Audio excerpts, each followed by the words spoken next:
ಬಹಳ ಸೋಜಿಗವಾಗುತ್ತದೆ.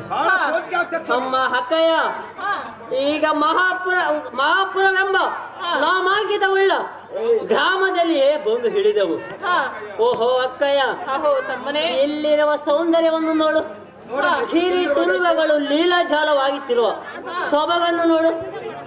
ಕಳಿರೆ ಇಂಪಾಗಿ ಗಾಯನ ಪಡುವ ಸಂಪಿನೊಂದು ಹಿಂಡಿಲ್ಲವೆಂದು ಹರಿಯುವ ಜರಿಗಳನ್ನು ಕಂಡೆಯ. ಕಂಠ ಮಾಧುರ್ಯಕ್ಕೆ ಎಂತ ಕಠಿಣಗಳಿದ್ದರೂ ಕರಗಿ ನೀರಾಗುವು. ಅಮ್ಮ ಅಕ್ಕಯ್ಯ, ಅಮ್ಮ ಅಕ್ಕಯ್ಯ, ಎಂತ ಹೇಳಲೆ ಕಂದು ಹರನು ನಿರ್ಮಿಸಿದ ಈ ಭೂಲೋಕದ ವರ್ಣನೆಯನ್ನು,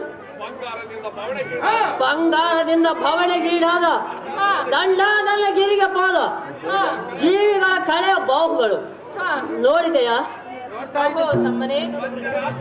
ಸಂಚಾರಾರ್ಥಕವಾಗಿ ನಾವು ಬಂದಿರುವುದೇ ಪುಣ್ಯವೇ ಸರಿಯಮ್ಮ ಅಕ್ಕಯ್ಯ.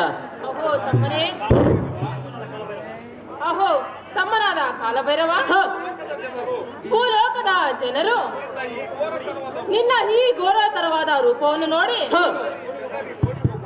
ಜನರು ಓಡಿ ಹೋಗುವರು. ಆದ್ದರಿಂದ ತಂದೆಯಾದ ಪರಮೇಶ್ವರನು ಕೊಟ್ಟ ವರ ಪ್ರಸಾದದಿಂದ ಈ ಘೋರ ರೂಪವನ್ನು ಅಡಗಿಸಿ ಸಾಧಾರಣ ರೂಪಿಯಾಗಿ ಜೋಗಿ ವೇಷವನ್ನು ತಾಳುವಂತನಾಗು ತಮ್ಮ ಬಾಲ.